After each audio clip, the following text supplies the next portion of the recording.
And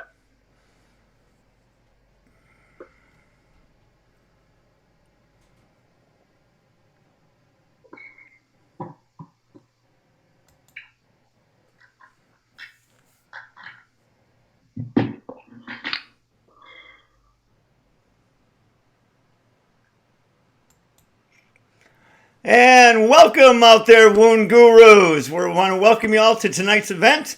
We're excited about the opportunity that we're going to be bringing you tonight. Please bear with me. I am running the control panel and the interviewer all at the same time. So I am going to do my best to get through this night and get you guys questions asked of our guests tonight. We have two guests. Our first guest is Amos Burdine. With 10 Healthcare. So I want to welcome Amos onto the screen here with me. Good evening, Amos. Hey, how's it going? I'm doing excellent, sir. I appreciate you taking the time to come and talk to myself and our audience here at Wound Care Gurus about this amazing new technology that you and Robert, our other person who's going to come on a little bit later and talk to us, have kind of introduced me to. I think it's exciting.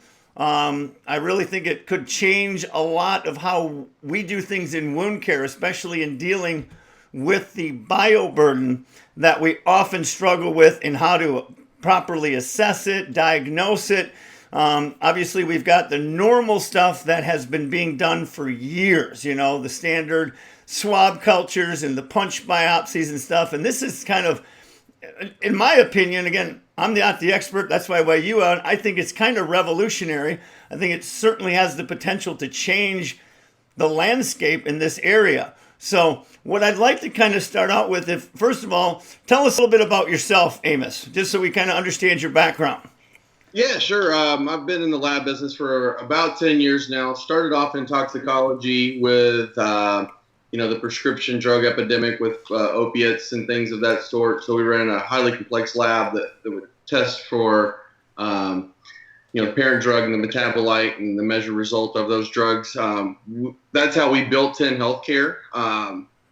We wanted to branch out and start some other avenues of testing. And we found PCR, polymerase chain reaction testing, to be on the forefront, really, and replacing a gold standard of culture and sensitivity. So we've been doing that now for the better part of, I guess we started our research on that about 4 years ago. Put the lab into motion 2 years ago in about 3 days. It'll be our 2-year anniversary doing the PCR lab. We test for a myriad of tests. We have an upper respiratory test, which, as you can imagine right now with COVID-19 coronavirus, that's going haywire.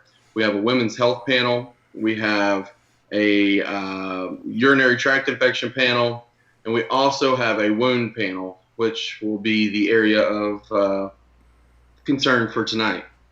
Excellent. So what can you tell us a little bit more about the actual wound infection panel? What are we getting for, if somebody wants and orders that panel, what are they getting?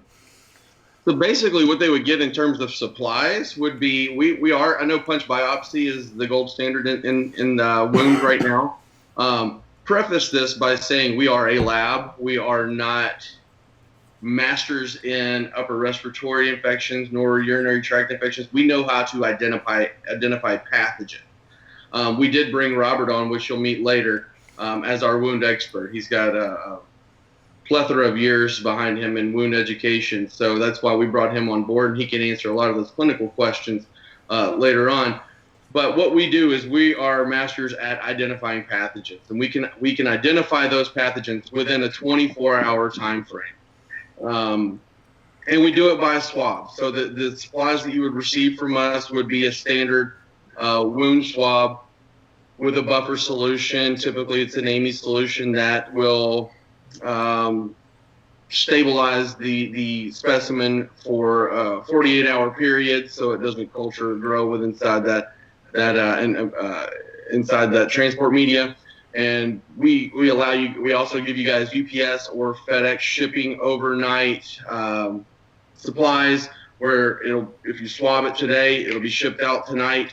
We'll have that report for you exactly and telling you exactly what's going on inside that wound by the end of day tomorrow, which what we're understanding in the wound market, that's unheard of. Have a 24-hour turnaround time. So I can go a little bit more into the science behind it. Won't try to inundate you guys with too much detail, but I can kind of break down the difference in culture and sensitivity versus PCR in a pretty elementary way.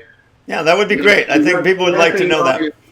I'm not saying the audience wouldn't understand it, but it's just to make it simple. Sure. I can break it down for you as well. Yeah, that would be awesome. I think, because like I said, you're saying, you've got this wound panel, and from what it looked like on the screenshot, that you test over 30 different pathogens. So if you could kind of help. So we go in there, we're going to do the swab, we're sticking it in the tube, putting it in the envelope, sending it to you. What do you guys do with it? What happens to it? And how does it tell us what we want to know? Sure. I'm going to take a step back. And what you've always done is culture and sensitivity, right? So the specimen has to be viable. It has to be alive during transport. It has to be put in a petri dish and grown. It has to be cultured. That takes time. Right. It has to be smeared on a slide, analyzed with human eyes. That's also involvement in human error. Who knows how many slides that guy's seen for that week? Sure. What's going on in his personal life? Is his mind really in the game? And then it has to be put on another dish surrounded by all the antibiotics for susceptibility, which means it tells us which antibiotics will work. So from culturing to identifying the pathogens to susceptibility to identifying which antibiotics will work takes a long time. And from what I understand, and Robert may be able to help me out with this, but from what I understand in wound, you get a lot of inconsistencies, right? There's a lot of pathogens. Which one is the predominant pathogen? What am I supposed to be treating here? And so that's culture and sensitivity. That was developed back in 1870s. That's horse and buggy, right? That's a long way since then. And you know what? Culture and sensitivity's had a good run. PCR will replace it. It's not gold standard today just because there's not enough of us out there talking about it. It's very, very early in the process. However, every single day I wake up, I hear about 4 or 5 different labs that are starting to use PCR. You saw Donald Trump standing on stage with LabCorp and Quest, and what they were talking about in identifying COVID was PCR. That is the wave of the future. And what PCR actually is that same swab that you were sending, or that same punch biopsy that you were sending to culture and sensitivity, you send to us now. Instead of it having to be alive, it can be dead upon transport. It doesn't matter. What we're looking for is the expressed RNA of the DNA of that pathogen. Every single one of those pathogens that you mentioned that we test for has its own genetic strain, DNA makeup. And so once we identify that, we put it in the thermocycler, and it heats it up and cools it down. Every time it does that, it strands the it separates the double helix and takes one strand of DNA, turns it into 2. Turns it into 4, turns it into 16. We amplify that specimen over, 100 million times. And we have primers and probes in there of those particular pathogens that will identify whatever pathogen may be present. And if we get a hit, it's a positive hit. There is no inconsistencies in our identification. Okay. Once we identify a bacterial pathogen, now we also send that through a reflex test. It's called antibiotic resistance testing. We're testing now for certain genes in that particular pathogen that potentially could have genetic mutations. Really, what we're trying to combat here is the over-prescribing of antibiotics. That's a huge problem. The CDC states that 40 to 50% of all antibiotics are completely unnecessary or improperly prescribed. We're overexposed to antibiotics, not only from ingesting them, but also from agriculture. However, so these pathogens have developed genetic mutations to make them resistant. So shooting from the hip and prescribing empirically is not the way to go anymore. Precision medicine is the way to go, and that's what PCR does. Excellent. That's exciting stuff. I mean, that's obviously science well beyond my scope of knowledge and stuff like that, but that is amazing what that is capable of doing. You're saying this is how fast of a turnaround does this happen when they send in a swab? It's 24 hours from the time of receipt. So we give priority shipment, overnight delivery, labels, FedEx, UPS. If you swab a patient today and it goes out in FedEx or UPS tonight, we get it by 8:30, 9 o'clock tomorrow morning. We accession it, we withdraw the DNA, we put it in the thermocycler, and depending on our workload, we try to get it back before 5 o'clock, the reports before 5 o'clock. Okay. It will be next day, but it may be after hours, depending upon our workload. Sure, understand. Well, I mean, I understand. I don't know if you mentioned the time frame. What's typically the standard time frame for the old standard cultures that are being done? It really depends on what you're testing for. With urinary tract infections, we hear anywhere from 3 to 7 days. For upper respiratory, right now with COVID, we're hearing anywhere from 5 to 14 days. With wound, and Robert may be able to add a little bit more to this, we hear there's a lot of inconclusive results or insufficient results, but also hear that it takes quite a while, 10 to 14 days. I could be wrong on that. Mm-hmm. Depending upon the lab, sure, obviously, and their workload, how the bench prioritizes which specimens get processed first. Right. But it's not going to compare to 24 hours. Well, no, I agree. And I mean, if you think about it, just like I said, I'm a clinician myself. I've been doing wound care for over 25 years. If I got a wound, then I'm looking at clinical signs and symptoms of infection. And I want to and I'm trying to determine how to treat them if I'm looking at doing an antibiotic. If I got to wait 5, 7, 10 days to know what antibiotic, that infection could be out of control. Exactly. Instead, so what it sounds like is happening based on that is they're sending out the swab, but the doctor is ordering an antibiotic a lot of times before they may even get the results back, just to start them on something. And they have to. And this is not to ever tell, and that's one of the things I tell my sales representatives all the time. Don't go in and tell a doctor he's doing something wrong, because that's not our job at all. Well, that makes sense. You're right. It's saying that there is a better way to do it. Your 27 years of experience and your education to treat empirically is what you have to go off of. And then you're confirming with your cultures when you get that back, and you'll change the prescription if you have to. With this, they can control their pen for 1 day and get the prescription right. That is incredible. I can't say. Now, I know you sent me a couple of little things to put up. I'm going to throw this one up. If you could kind of explain to the audience what this is, and I'm sure this is something that you guys have. What is this talking about, this little form? Yeah, this is our sample requisition form. Simple as it can be. Just patient health, patient identification information up top, where first name, last name, date of birth. And then that middle box is the diagnosis codes, why you're actually treating the patient, swabbing the patient. And then on the bigger boxes in the middle, on the left-hand side, are all the bacterial pathogens that we test for. And then, not just bacterial, there's fungal as well. And so those are the pathogens that we test for on the left-hand side. And if any of those are positive, the box on the right are all the different genes that we analyze to see if there's any genetic mutations to make it resistant for any class of antibiotics. Oh, okay. Excellent. That makes total sense. So, and then I got one more I'm going to bring up and have you just kind of talk about here quick. There we go. And so what would this be then? So that's our summary page report. We do have a full report that shows every single one of the pathogens that we tested for and every single one of the genes we analyzed. That report is about 6 to 8 pages long. Which is why it's not on the screen. Yeah, exactly.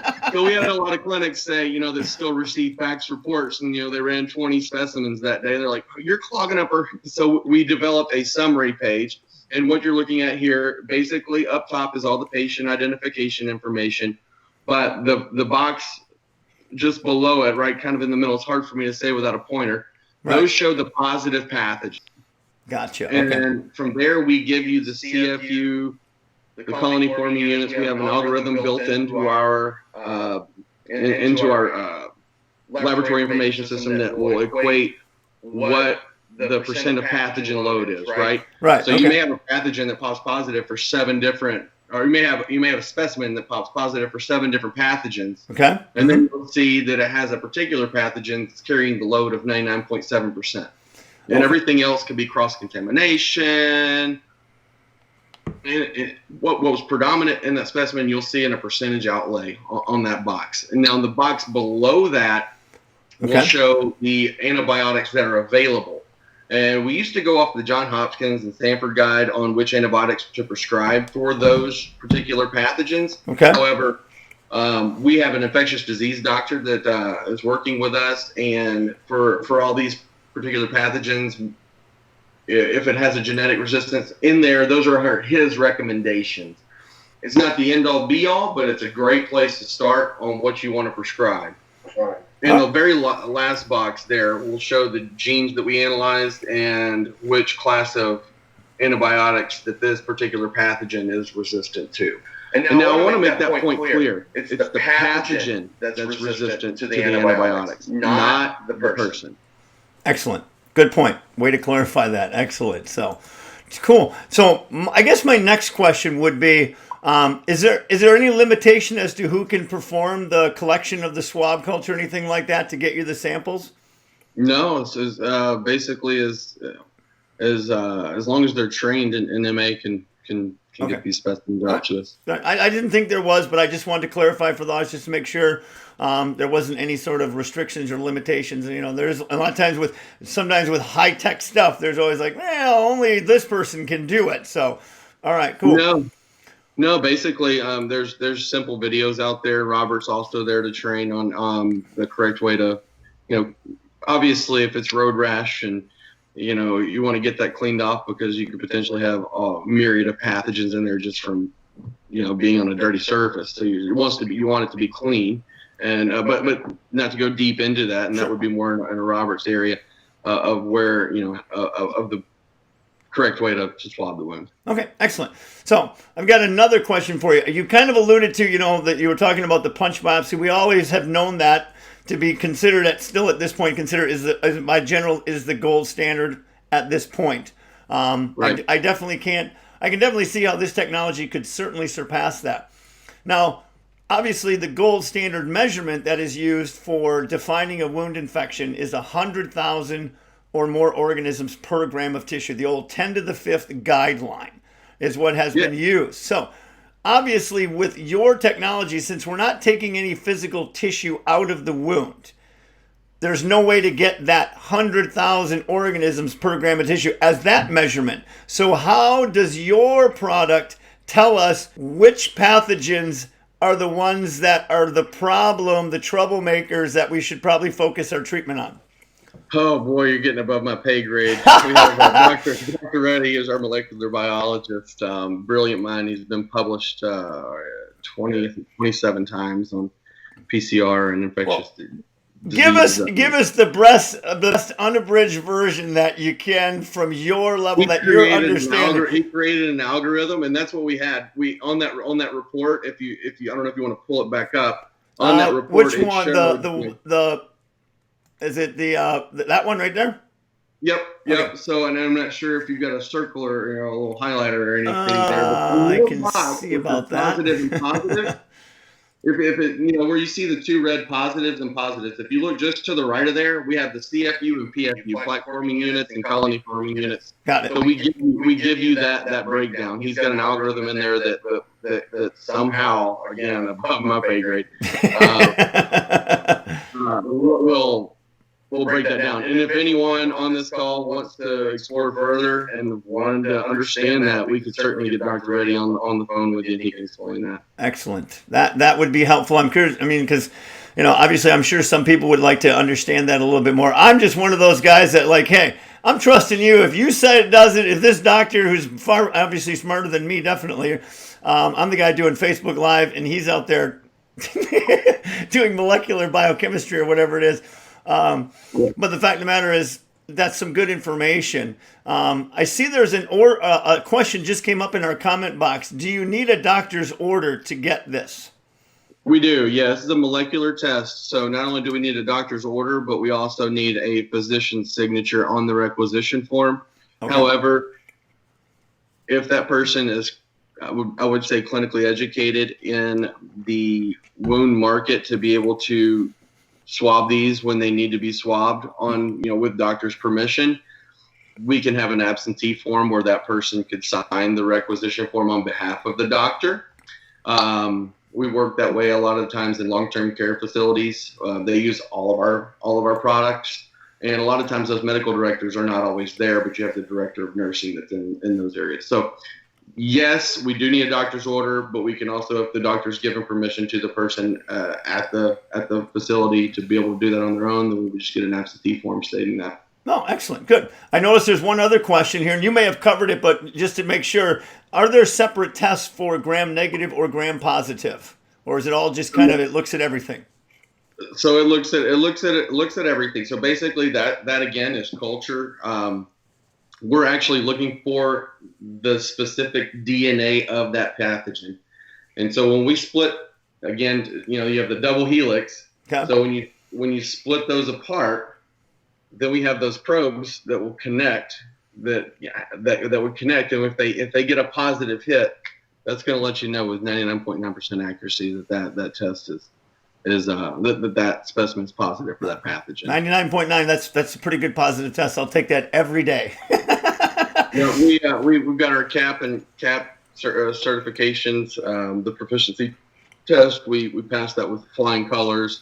All of our CLIA comes back with flying colors, so we're hitting the bullseye every single time we get tested. Excellent. There's another question popped up, and I don't know if you can answer it, great. Otherwise, we can defer it to Robert. But do you have contracts with any facilities specifically? In the lab business, we don't really work on a contract. I always say I'm as good as my last specimen. I've got a podiatrist that was doubting it not too long ago. I said, let's just use it on your chronic diabetic foot ulcers. Anybody you're having trouble with.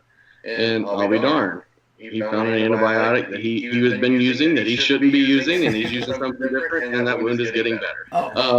If it didn't, I told him, hey, throw my supplies in the garbage, and you don't ever have to talk to me again. He's solely using us now. So we just work on good faith. If we're doing a good job for you, there's no contracts. So that's basically how we operate. Sure. Well, and that makes sense. I mean, in the real world, let's be honest with you. If you've got a product that's that good, you shouldn't have to sell it. It should sell itself. 100%. And like I said, in this case, if this does what it says it does, which I'm believing that it does, and it sounds like it does, it certainly is a great opportunity that people, I think, my audience, people that were watching live, and that will eventually watch this video recorded version of it, will hopefully get some information out. Now, a question came up about sending literature to a facility. I'm going to kind of let that one for Robert and let him handle that. Sure. Do you have anything, as you and I kind of wrap up here, Amos, and I'm going to bring Robert on here, do you have any last final points you want to share with our audience before I let you go? I know of all of the PCR labs around the country that are doing this. If this is the first time that you've heard of this, it certainly won't be the last. The groundswell is growing. There's more and more of us starting to bring this to market. Just be careful of who you go with. Make sure you're comparing pathogen lists. Make sure you're comparing the amount of genes that are being analyzed. But more so than anything, we're looking for advocates out there to help us get this in the wound market. We're looking for early adopters. So not really to throw a sales pitch on you or anything like that, but if anybody's interested, reach out to Robert for sure. All right, excellent. Well, I appreciate you coming on, Amos. Thank you very much for your time. I'm going to let you go. Enjoy the rest of your evening, and I'm going to bring your colleague, Robert, on. So, again, thanks again. We'll talk to you again soon. Thanks. All right, I want to bring on Robert Lang, who is their client executive, who is going to come in and take on a few more questions. He's got a background in wound care. Robert, welcome to the show, so to speak. That was a great job so far. Yeah, Amos, he hit it out of the park, so I was excited to have him, and I think from the comments I'm seeing on there, it seems like people found it to be very, very helpful. So before we get into everything, obviously, why don't you give my audience, our audience here at Wound Care Gurus, a little bit about your background and where you come from? Sure. I'm about 25 years in healthcare. I did several years of managed healthcare with utilization management, case management, and I became part of a medical device manufacturer making wound care dressings, hydrogels, collagen, superabsorbents. And then I got involved with the wound care education through the Wound Care Education Institute. I became their national corporate accounts director and worked with all the large chains and hospital health systems across the country to help people fund and put together educational programs for their wound and ostomy certifications. Excellent, excellent. So you've obviously been in the wound care world in different ways and for a while. So what's your role with 10 and this new PCR testing? And by the way, I don't know if Amos mentioned it, but what does PCR stand for? Just to throw that one at you. You can pronounce it for me, Bill.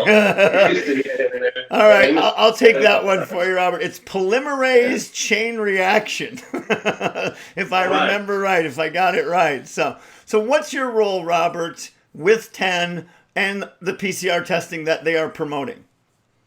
Well, with my 15 years in the actual wound care industry itself, they came to me and asked if I could help develop it and introduce the product to the communities, facilities, home care, hospice, everybody involved in the wound care industry. When I first saw it, I've seen so many clinicians treating patients with guesswork. And I've seen this before, it's strep throat, I've seen this before, but we really don't know. And with all these bacteria and diseases and pathogens coming on and building the resistance, and no manufacturers developing new antibiotics to protect us, it's a scary thing. So here's a way to show antibiotic stewardship and help the patient heal, because if we get rid of the bacteria, it's likely the wound's going to start healing again. And it takes, as we used to say in my other industry, it's the current standards of care that's going to help keep you clinically defensible at bedside. Excellent. And that is a good point. It's one thing that we here at Wound Care Gurus are all about. It's all about the evidence and the science. That's what you have to base your practice on. And it's all about, keeping good standard of care wound care. So what would you say, Robert, is your take from a CWCMS? You're a certified wound care market specialist. What is your perspective on why clinicians should look into this technology for their patients or their facilities? Well, I think it's a game changer with the 24-hour turnaround time that specifically and precisely tells you exactly what's going on in an infection load or a colonization load, so that you can treat it correctly. That's also going to allow you to pick the correct dressings, because if it's not infected and it's just becoming colonized, we can do something topical with it.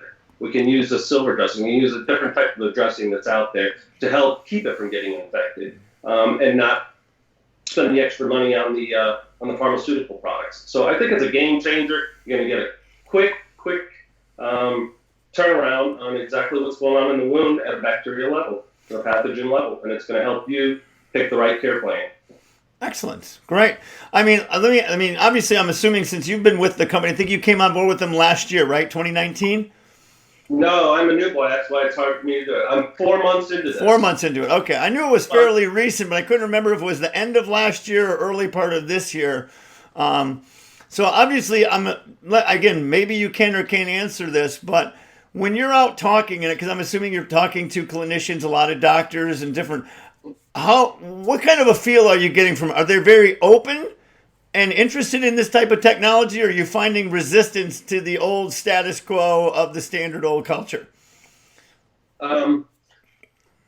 Most people are very, very open to it. It's a quick, simple explanation to them. We show them the pathogens that we're looking for.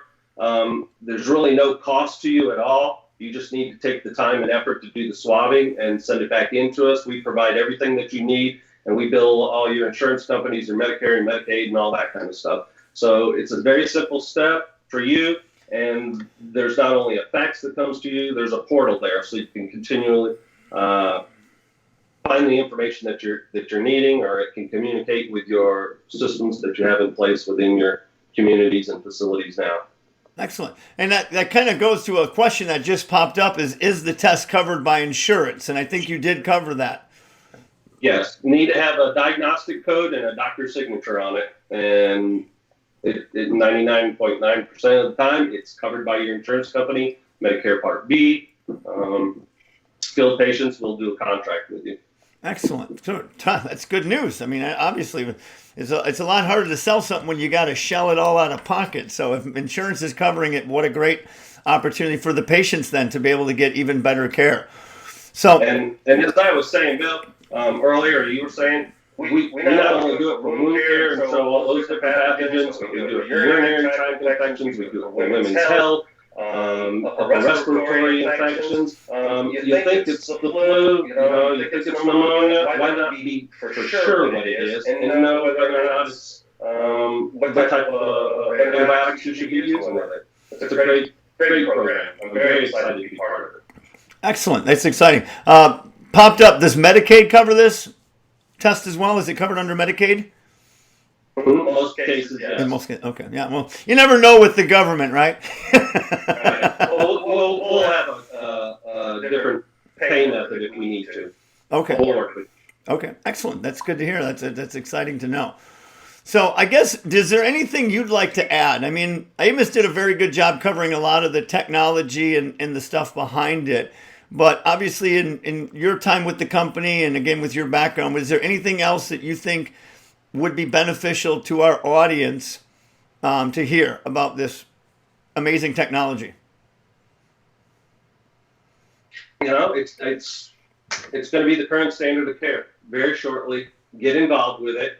We'll put up my contact information. Send me an email at rlang@10healthcare.com. Call me on my cell phone. Look me up on LinkedIn. I'd be happy to get you some samples, help you get registered as a facility, a community, and be able to receive your reports, etc. So very simple process. Excellent. And I've got Robert's contact information up on the screen. So if you want to take a screenshot of that, people, or quickly jot down, like Robert said, he can get you whatever information you want to find out about it. So I think it is a great opportunity. So you do provide, like you can tell them how to get the test kits and stuff like that, Robert? Yep. We'll send you the first batch. You just sign up with us, and that's as simple as having your name and address of your community or your home care agency, designated office contact, and a doctor's signature on the form. And then let us know you're wanting wound care. We'll get you the swabs, we'll get you the boxes, we'll get you the shipping labels, we'll get you everything you need. And it's pre-printed forms for you too, so you don't have to put your name and address in to the requisition forms and things like that. We'll pre-print everything for you. Excellent. There's a question that just came up from the amazing Don of Sardina. And the question is, when would or should a clinician choose to use this versus a regular swab? Well, specifically, if you want turnaround time, culture and sensitivity is very accurate. I mean, they do a good job with it, but there is a lot of human error involved with it. They are looking at it through those slides, through microscopes. So you want to be 99.97% accurate within 24 hours. PCR technology is the way to go.